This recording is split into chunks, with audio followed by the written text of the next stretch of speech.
Please, and let us give worship and pray to the God. Thank you, Lord. Holy Spirit, thank you, Lord God, in our midst. Thank you, Lord God, for your amazing grace, mercy. Thank you, Jesus. Thank you for your goodness. You are the light of our soul. Thank you, Holy Spirit, for moving in the midst of us, for moving in our life. Thank you, Lord God, that you are always here with us. Hallelujah. Thank you, Holy Spirit. Thank you, Jesus. May the God of hope be always with us, Father God. The God of all, the name above all name, the great name, Jesus, will be glorified always in our heart, in this place, in our life. Thank you, Jesus, for giving us, Lord God, hallelujah, always the opportunity to worship you. Thank you, Jesus, for all the blessings. Almighty God, we thank you, Jesus. Guide us, Father, as we hear your word. Open our heart as we listen to your word, Jesus. And humble your servant, Father God, and I humbly bow down unto thee, Lord God. For all the glory, all yours, Father God. Thank you, Jesus. All the glory and honor will be yours forever, O God. Thank you, Holy Spirit, in the mighty name of Jesus. Everybody says, Amen. Amen. Praise the Lord. Can we give praise to God? Hallelujah. Do we believe that our God is a God of purpose? Amen. Praise God. That's why we're here, because of God's purpose. Amen? Amen. Hallelujah. Good morning, everyone. Good morning, even in who's watching in the YouTube. Good morning, and God bless everyone as we hear the word of the Lord. Our scripture text for today is in Ruth chapter 1, verse 16 to 17. I'm using ESV, English Standard Version. Ruth 1, verse 16 to 17 says, But Ruth said, Do not urge me to leave you or to return from following you, for where you go, I will go. Hallelujah. And where you lodge, I will lodge. Your people shall be my people. Hallelujah. And your God, my God. Verse 17, Where you die, I will die, and there will I be buried. May the Lord do so to me, and more also, if anything but death parts me from you. Amen. This is Ruth, Naomi's daughter-in-law. His mother, he's a mother-in-law of Naomi. Naomi is a widow. The mother-in-law of Ruth. Did you see the last verse? May the Lord do so to me, and more also, if anything, but death parts me from you. So only death can part Ruth from Naomi. At the very beginning of the book of Ruth, she's living in Moab, her home nation. Amen? Moab was a place that most Israelites didn't like. It was an enemy nation, and Israelites tended to look down on the Moabites.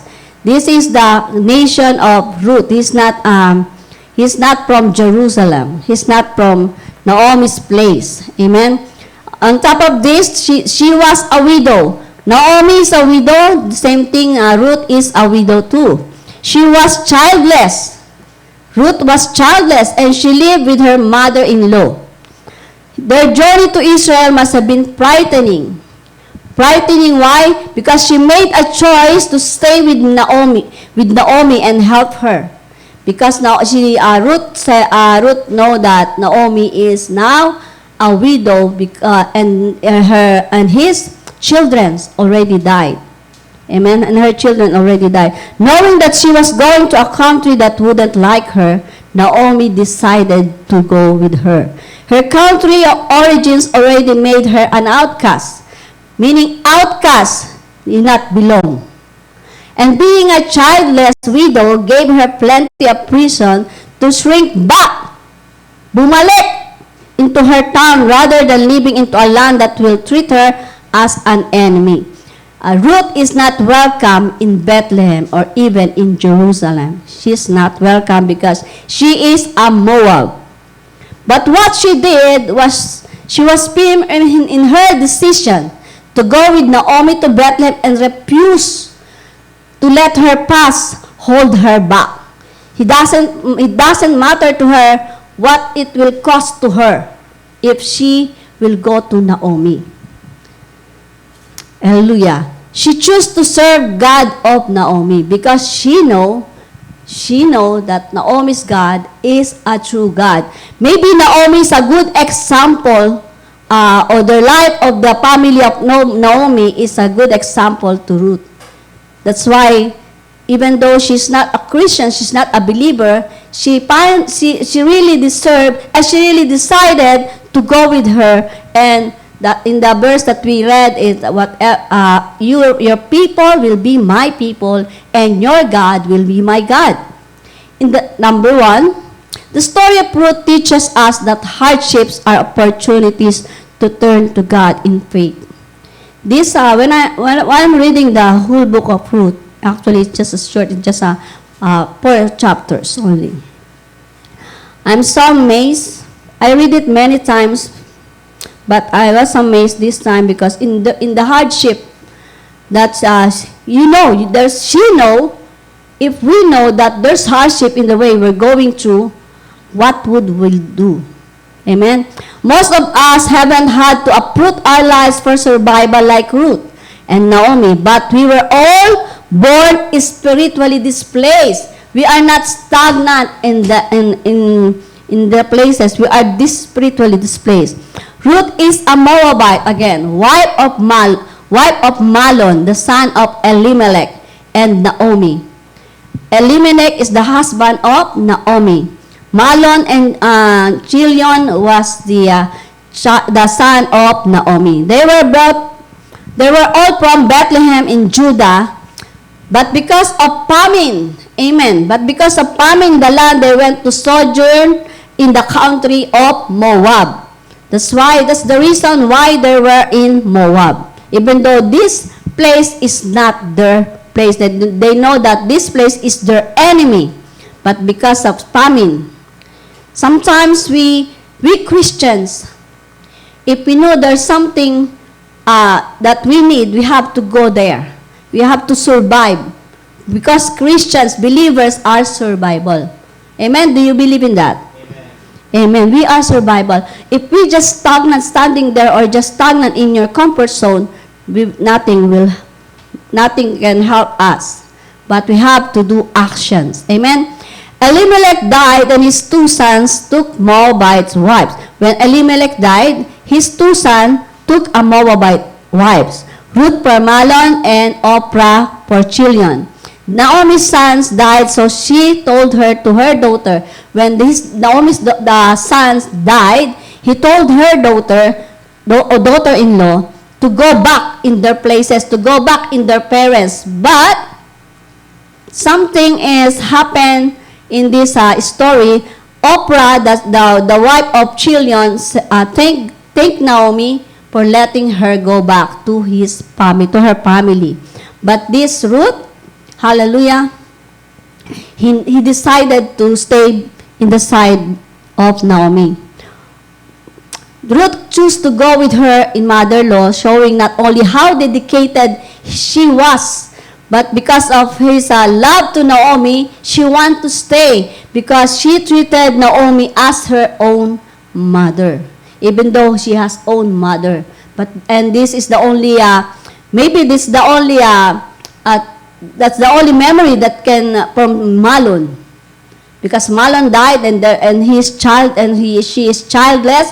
No one could give her the memory from the husband. So maybe it's the reason. Actually, there's a lot of reason. In Ruth chapter 1, verse 16 to 21, Ruth said, again, it was in the verse that we read before, "Do not urge me to leave you or return from you, following you. For where you go, I will go. And where you lodge, I will lodge. Your people shall my people, and your God shall be my God." Amen? "Where you die, I will die, and there will I be buried.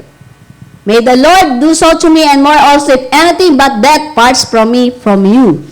Verse 18, "And when Naomi saw that she was determined to go with her, she said no more. So the two of them went on until they came to Bethlehem. And when they came to Bethlehem, the whole town was stirred because of them. And woman said, 'Is this Naomi?'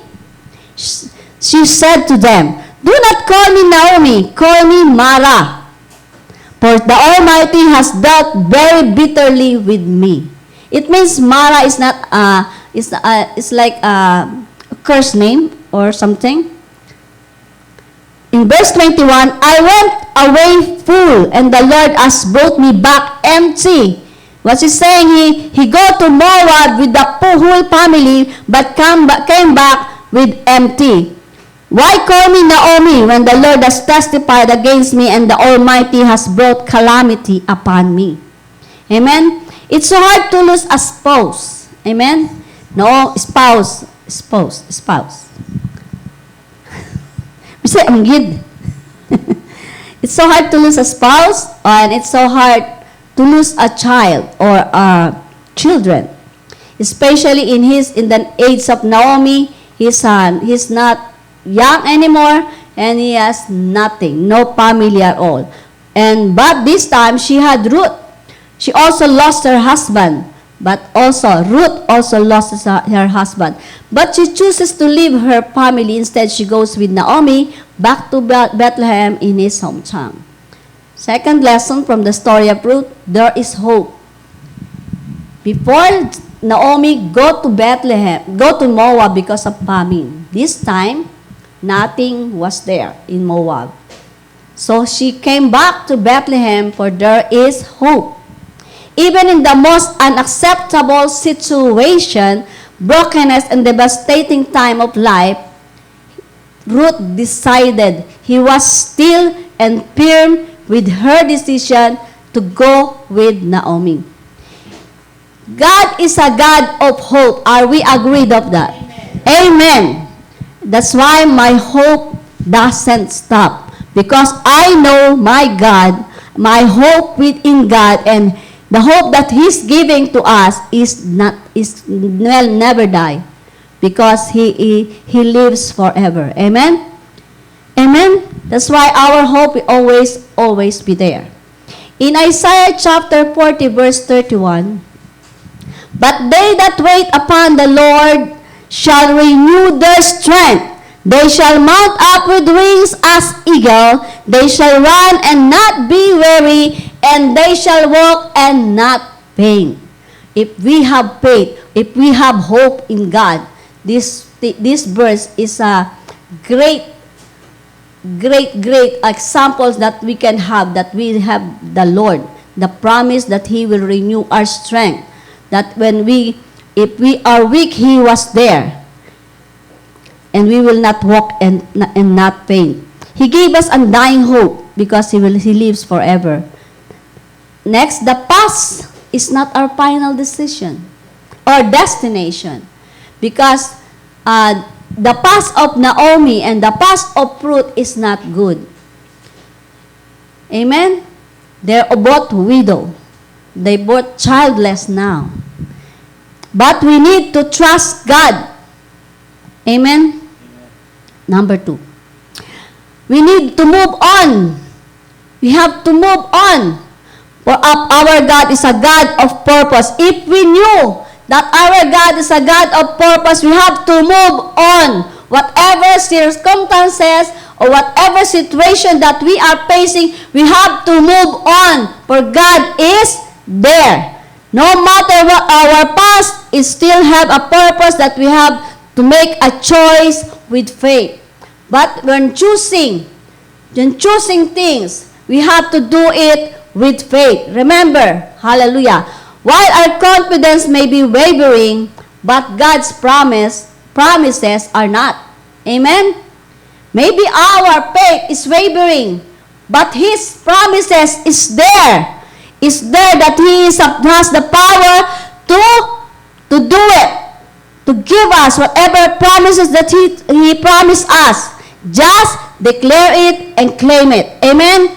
God is faithful in all His promises. Amen? We know that God is faithful in all His promises, and the only thing we have to do is to believe and trust everything to God. To God with the glory. Next, doing the right things takes great sacrifice. Amen? Do we know this? We've been doing right. We have to take great sacrifice. We must be ready and stay with our faith that there's hope in God, for it isn't always easy. Hindi siya madali. Pag ginawa natin ang tama, may sacrifices tayong ibibigay. May sacrifices tayong gagawin. Amen? It was a sacrifice for Ruth to refuse to return to her family. It's a great sacrifice for her to go in a place that he don't know, and to a place that maybe they don't want Ruth because she is a Moab. But her commitment to journey on with Naomi was beautiful. Selfless act. Hallelujah. And stunning example of the love of Christ, the same Christ who would be ever of her bloodline years later. We will know why is this happening. I like the last verse in verse 17 of Ruth chapter 1. There's only death can separate her to Naomi. What if, can we tell it to God, Lord, only death can separate me to you? No, but there's another life after life. Amen? But the good thing is, Lord, I never separate me from you. If we don't have God, what life are we? When I am praying, I forgot, maybe that's just this week, early in the morning, hallelujah, I see a tree, and there's a leaf, a golden leaf coming down from the tree. And when the tree comes down, I saw the leaves like it's already a bullock. What's dried? So dried, and it dried, very dry leaves, and then go to the ground. And I tell to God, what if I don't have God? It is better for the leaves that if it's dry, it will go down to the ground. What if I don't have God, Lord? What if I don't have you? What life I have? Nothing. Mess as in is mess. Failure or failed. Amen? Hallelujah. Next, when we are showing boldly about our relationship with God, it brings intimacy to relationships. Are we showing that a while ago we worship the Lord and we show our intimacy, love, and relationship to God? And what happened? What happened when we are worshiping here? We feel the presence of God, right? We feel the presence of the Lord. Naramdaman natin siya. Alam natin na in our heart, we knew that even though we're not worthy, He's worthy God that make us worthy. And even though whatever happened in our days, hallelujah, He's still here. He's still here with us. He still wants to hear our worship, because He's a God of everything. Our God is love. His name is love. His name is light. The story of Naomi and Ruth are woven together so closely that their stories are nearly inseparable. This is what I see here is like God wants us to be like, to have this kind of faith that inseparable to Jesus. Amen? This is the life, this is the heart that God wants us to have for Him. inseparable. As long as we live here in earth, our life will be inseparable. Must be our faith. Amen? In fact, we know more about the relationship between these two women, Ruth and Naomi, but we don't know them individually, actually, because it's a short story in the Bible. But the great thing is the faith, the hope, and the love from God that they have. Their relationship offers a beautiful model of a good relationship and stunning look at a blending of lives. If we have friendship to other people, this kind of love must be there. The love for our friend, the love for our mother, parents, brothers and sisters, and even in the love of like Ruth, he loves Naomi very much. He's just a mother. He's just a mother-in-law for her, and I thank God that when I have my mother-in-law still living, and I show him love, I thank God. Why if not? Why if not? Thank the Lord. I thank God because God gave me the opportunity to love my parents-in-law. I love them the same way that I love my parents. Amen? Praise the Lord. Glory to God. I was so thankful when I remember this relationship between Ruth and Naomi. We also see in this story the freedom. The freedom in the relationship. Naomi loved Ruth, but she is willing. She was willing to send back Naomi into her family, but it is Ruth that he insists that, and he decided to stay with Naomi. It was love of Ruth. And remember, in this story, it's God's plan. We will see in this story what is the plan of God to Ruth, to Naomi, and to the future of these two women. There's God's plan in this story. It's not only a story that we can have an example of character, example of love, an example of caring. No, it is God's plan. Even though Naomi knew that maybe in the future Ruth will get married to other man, she knows that maybe she will change, but still his faith in God and the love for Ruth stayed in her heart. The truth is, she's still an important part for Ruth's future. Amen? Why these two women got together? Through Naomi, Ruth learned about the God of Israel and close to put her trust in Him.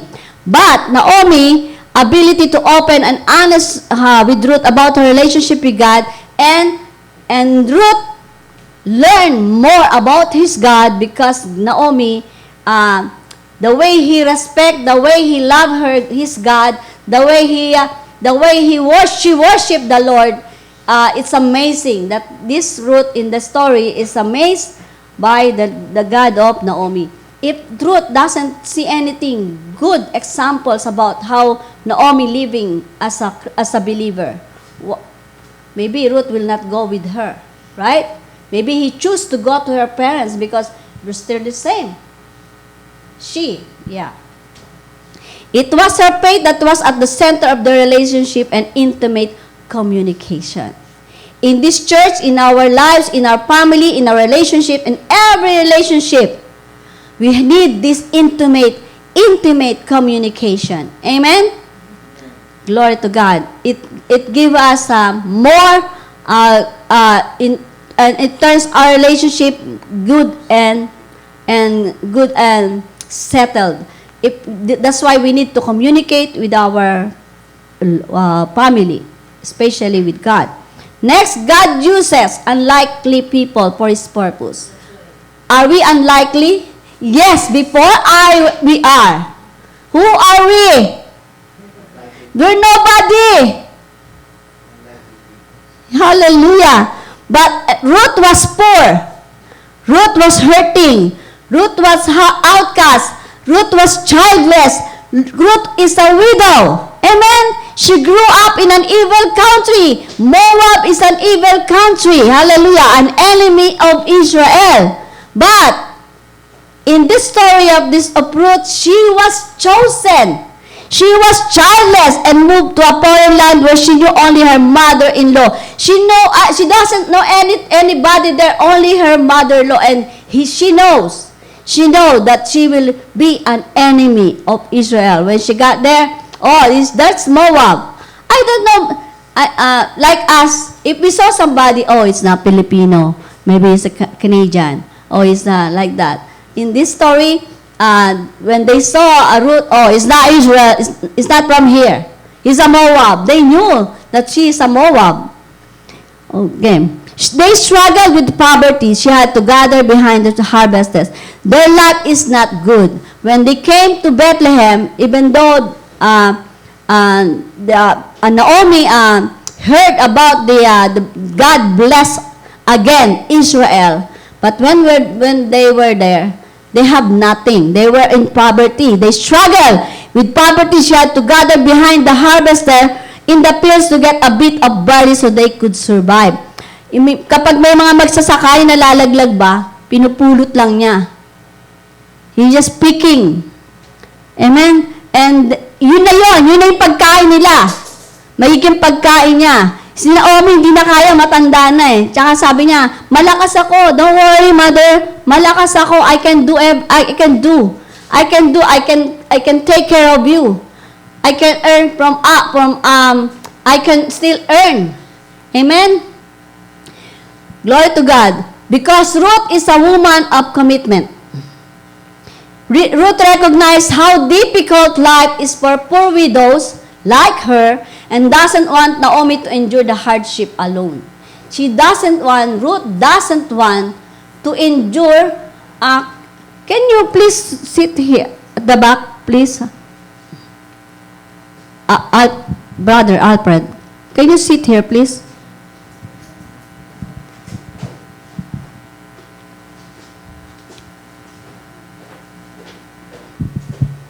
Okay? Ruth recognized how difficult life is for widows and doesn't want Naomi to endure hardship alone. That's why she goes with Naomi because she wants to help Naomi. Ruth has a lot of time to reflect on her decision as she and Naomi journey 50 plus miles westward across the hot desert to get around the Dead Sea. But the very beginning of when he stepped forward, from there, she forgot who she is. She forgot her past. But from the moment, the last dust from her sandals, that's her past.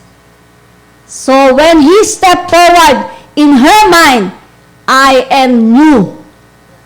Amen? The old has gone, the new has come. See, in this story you can see salvation. The faith, the hope that in this story you can find salvation. And actually the lineage of the bloodline from Jesus, our Lord Savior. Amen? Ruth is ready to face her new life with God. Face her new life with Naomi. Starting to face the new life with other people's neighbors in the family or in the place of Naomi. But Ruth is a woman of courage. Amen? She does her fear.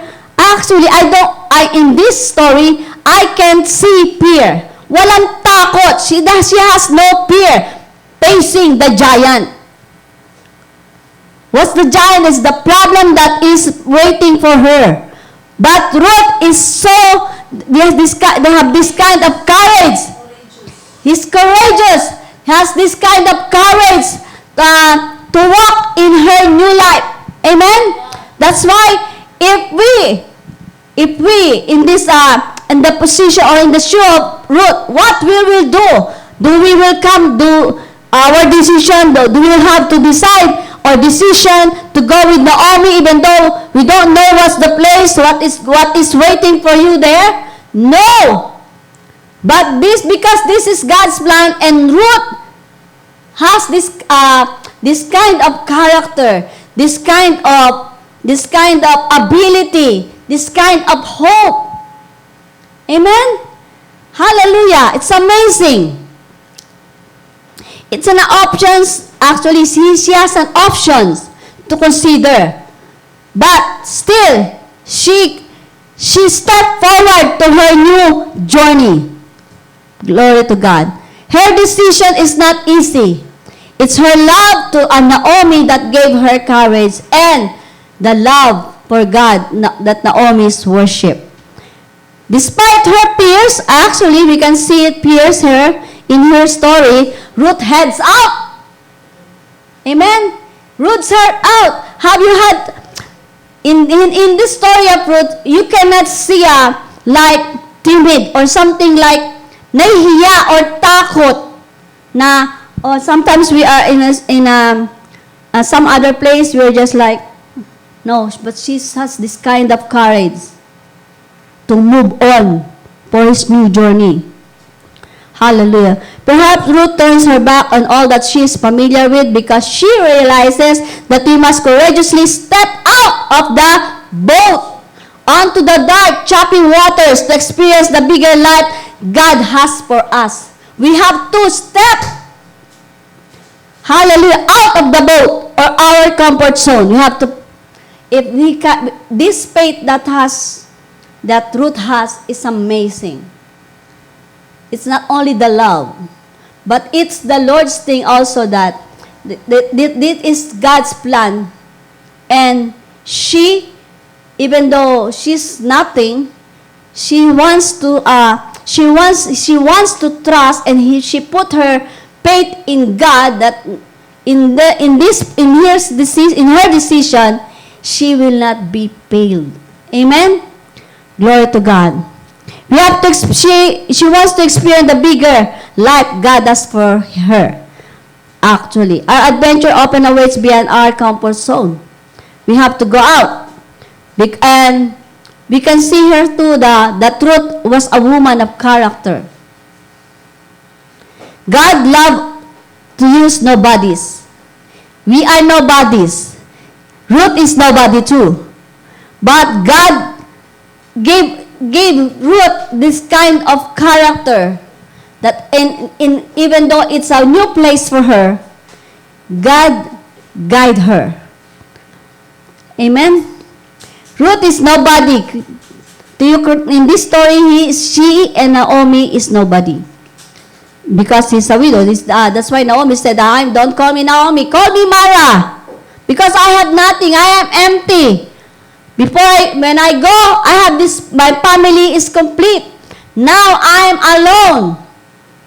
And she was thankful that her daughter-in-law was go with her. Amen. Ruth displayed the character what the Bible calls the fruit of the Holy Spirit. Amen. Because Ruth, in this story, you can find love, joy, peace, patience, kindness, goodness, faithfulness, gentleness, and self-control. Amen? This is the fruit of the Holy Spirit. So we need it.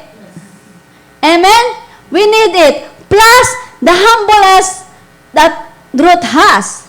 Yung pagiging mapagpakumbaba niya. Because we can see the story that nagpipik lang siya ng mga tira-tira. Hindi siya tira, actually, mga nalaglag. Amen? Mga nalaglag lang. She will pick the barley. Amen. Ruth chapter 2 verse 10 to 13. Then she fell on her face, bowing to the ground, and said to him, "Why have I found favor in your eyes?" Because when this time she was already in the field with Naomi's kinsman. Amen. And because she has the character, the kinsmen of Naomi like her. Then she fell on her face, bowing to the ground, and said to her, "Why I have found favors in your eye that you should take notice of me, since I am a foreigner?" Amen? But Boaz answered her, in verse 11 of chapter 2, all that you have done for your mother-in-law since the death of your husband has been fully told to me, and how you left your father and mother, your native land, and came to a people that you didn't know before. Amen? That is the Boaz saw in the character of Ruth is like when she go to Naomi. What she did for Naomi. This Boaz amazed with this. In verse 12, the Lord repay you for what you have done, and full reward be given you by the Lord, the God of Israel, under whose wings you have come to take refuge. Praise the Lord. And under whose wings you have come to take refuge. If we have this kind of character, God is there to take refuge. Hallelujah. Then in verse 13, then she said, I have found favor in your eyes, my Lord, for you have comforted me and spoken kindly to your servant. This is Ruth that's saying, though I am not one of your servants. Meaning, she's Ruth saying that she's not a servant, he's more than a servant. What humble, she's so humble, amen? Because of Ruth's decision to be Naomi's people, become her people, and Naomi God's become her God, and she become actively usable by him. When she confessed these words, our Lord give her blessing. Amen? Give her everything that she will need. And to the rest of the story, we will see how God blessed her. Through God's provision, Ruth captures the heart of an older, wealthy kinsman's redeemer related to Naomi. Kinsmans mean male relative who, according to various laws found in the Pentateuch. In the Pentateuch, when we say Pentateuch, Genesis, Genesis, Exodus, Leviticus, Numbers, Deuteronomy, okay? That's Pentateuch. Had the privilege of responsibility to act for a relative who was in trouble, danger, or need or vindication. And actually, in Deuteronomy chapter 12, verse 5 and 6, I think, that if I have a husband and my husband died and he has a brother, his brother has a right to marry me. Amen? That's biblical. That directed that relative of man who died should marry the man's widow to perpetuate his lineage, para mag-continue yung lineage, perpetuate his lineage through this woman. Amen? God used Boaz's integrity and generosity, and his own developed, make a note of this, and his own developed character to redeem and bless both Ruth and Naomi. Meaning, this Boaz has a good and kind heart because his own developed character. Meaning, his life is good. This Boaz has a good character. Amen? Naomi had a few things to learn about character from her young daughter-in-law, and a few things to learn about God's trustworthiness. Even though she's already a believer, she saw many things about being trustworthy in Ruth's life. The way she lives with her Naomi, she found many things. And she learned many things, even though Ruth is not a believer. Amen? And actually, we must not forget that everything in this story, it is God's plan. Ruth chapter 4, verse 13 to 17. So Boaz took Ruth, and she became his wife. Amen? She's just a servant. Ruth said, I'm not a servant of, meaning she looked herself as servant of servants.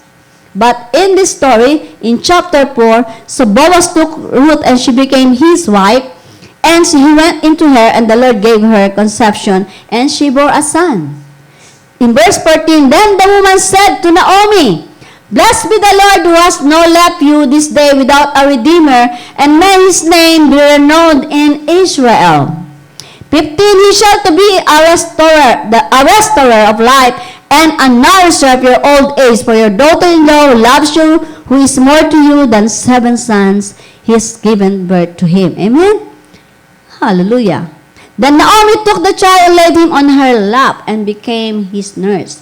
And the woman of the neighborhood gave him names, saying, a son been born to Naomi. They named him Obed. He was the father of Jesse. Jesse is the father of King David. See, the lineage, the bloodline. Do we know that David is Jesus Christ is from the bloodline of David? Amen. And David's father is Jesse, and Jesse is the son of Obed, the son of Ruth. Amen? And Boaz. Glory to God.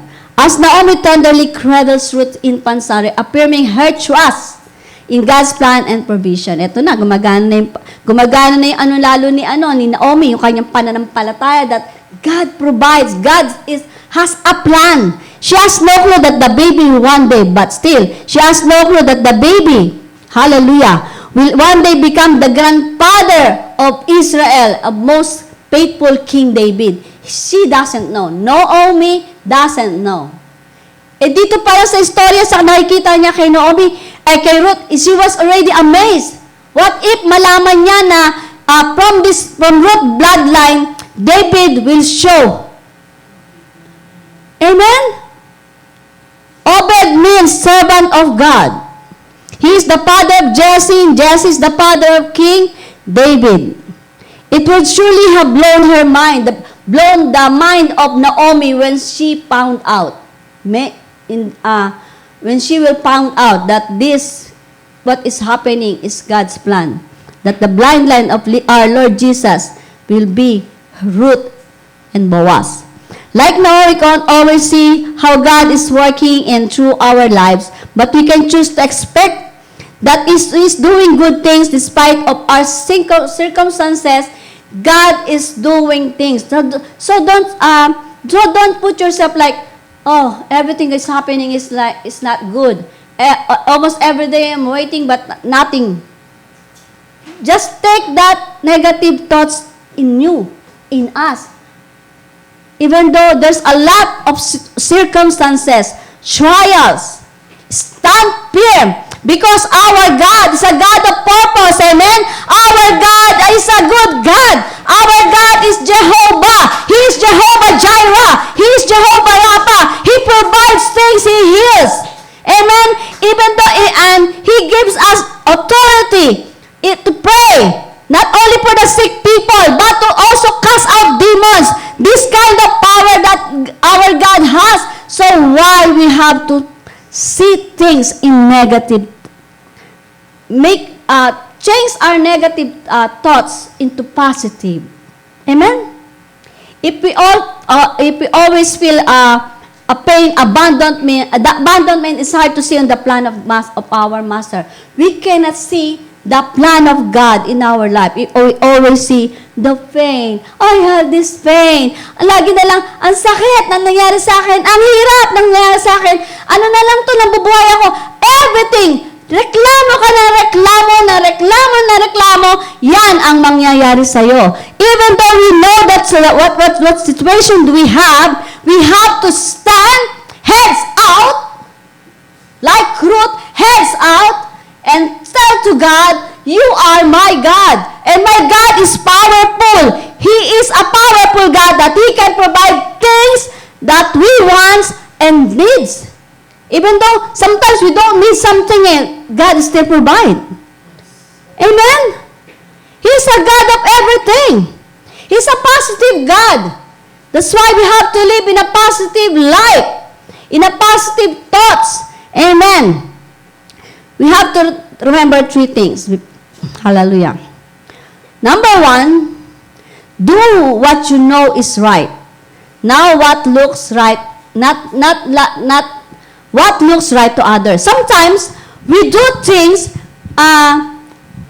we think this is right because the other people thinks it's right. No. I found out and I learned from God, we have to do what we know is right. As long as it is according to God's will, not what looks right to others, because it doesn't matter anymore. whatever issue, something. If we have issue in our life, we have to forget it. Just put our trust, our faith in God. Second thing that we have to remember and do, following your heart with integrity. With integrity can increase your influence with others. It can increase your influence with other people. Following your heart, if you love somebody because God is love, show your love. Show your care. And I thank God in this family, in this church, we have this kind of love. We care to everyone. Amen? We care for everyone. Hallelujah.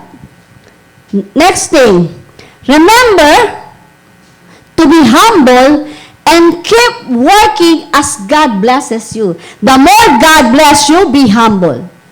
The more you humble yourself, not only to people that seeing you, but unto God. Do not be humble because, somebody seeing me, I have to kneel down. I have to be like, it's hypocrite. Whether you are in the church or not in the church, you are a believer. Whether you are in your home, in your work, you have to be Christian.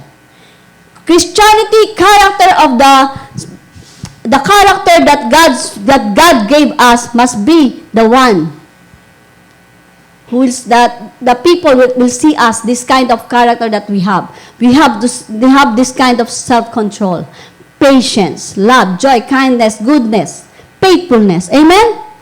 Glory to God. In this story of Ruth, we learn that God uses most unlikely people for His own purpose.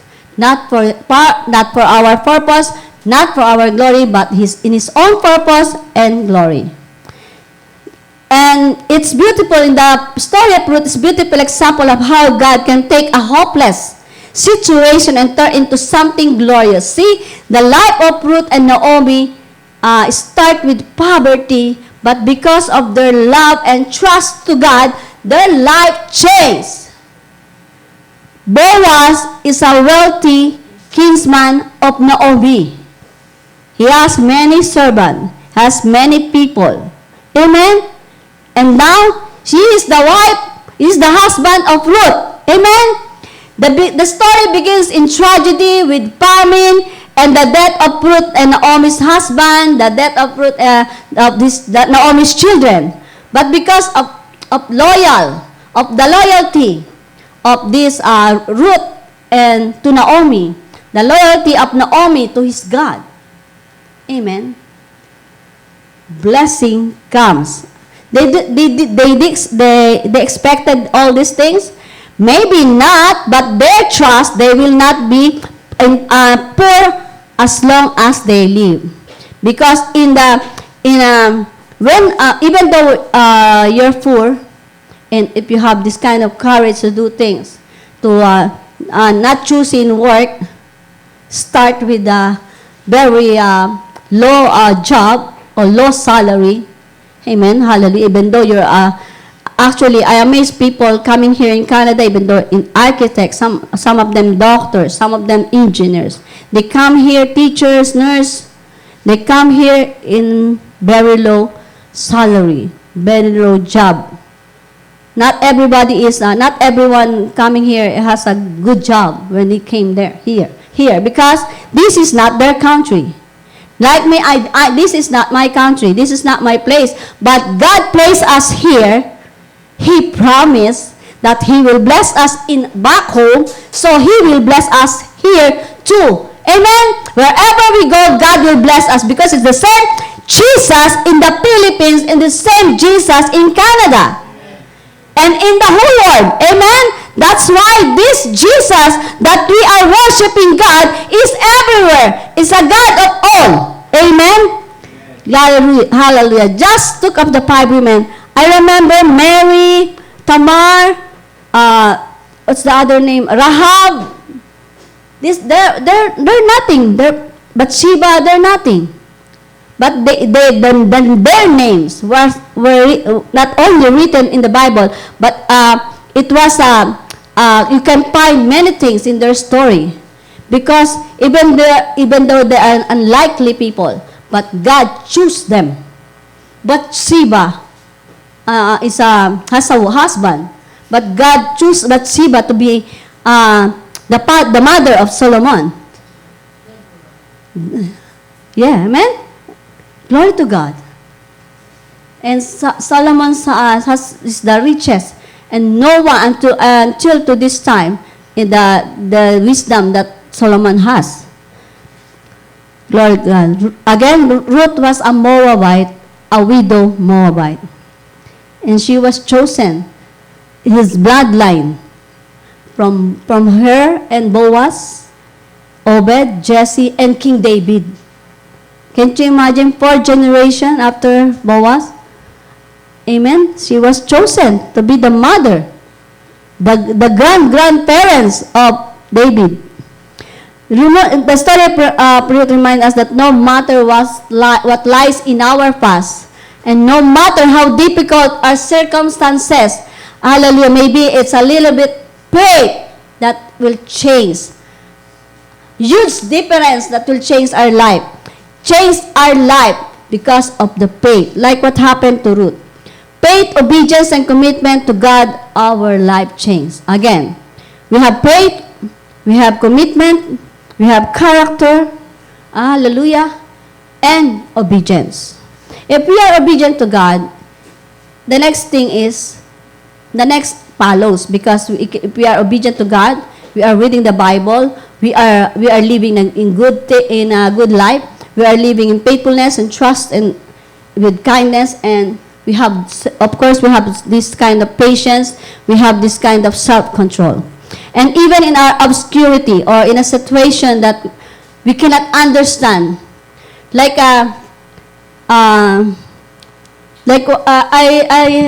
what kind of the loss?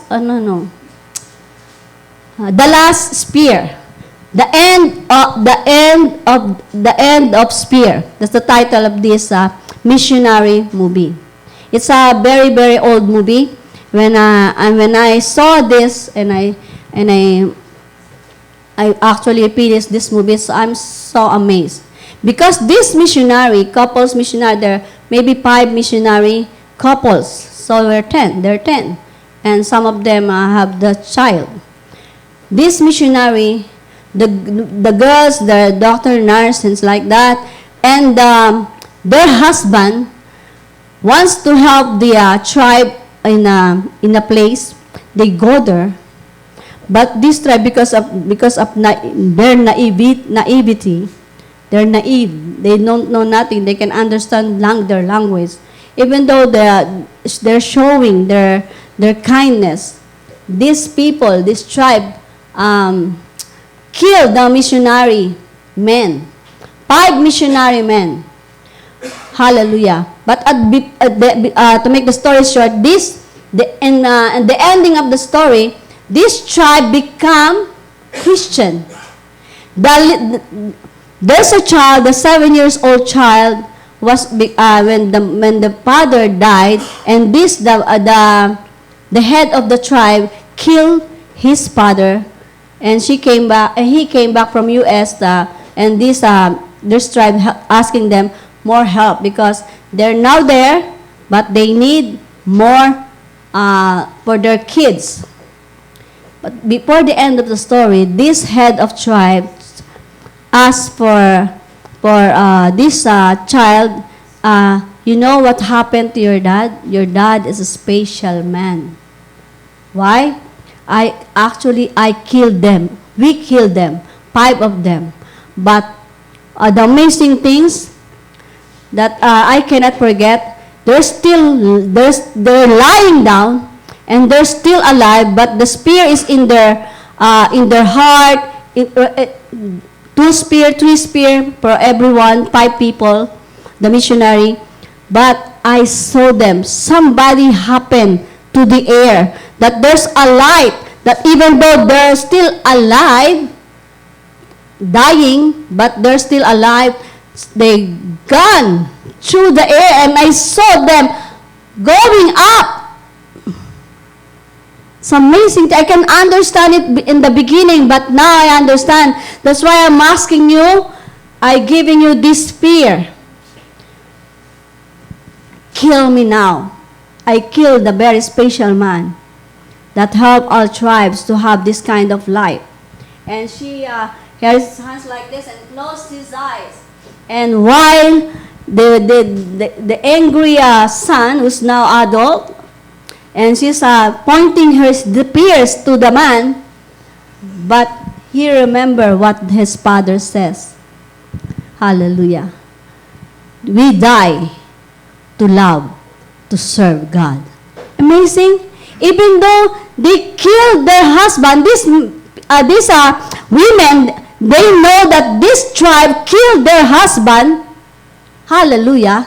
Can't you imagine it? They killed their loved ones, but still they're serving them because of love. What kind of love is that? I told God, Lord, I don't know if I can do that. I cannot say. But I saw how they love these people. When sickness came, they treat them. They stay there. They live with them. They forget their lives in their own hometown. They live with these tribes. Hallelujah. Amen? Praise the Lord. That's why we knowing God is not only knowing God. We have to do something. We have to trust in God. We have to show ourselves that there is commitment, that there is power, that there is character. Because we have to live like Christ. Amen? Amen? Praise the Lord. Hallelujah. Give God praise. Thank you, Lord. Hallelujah. Everybody rise up, please. Thank you. Glory to God. Thank you, Lord. We have an amazing God. Nakakalula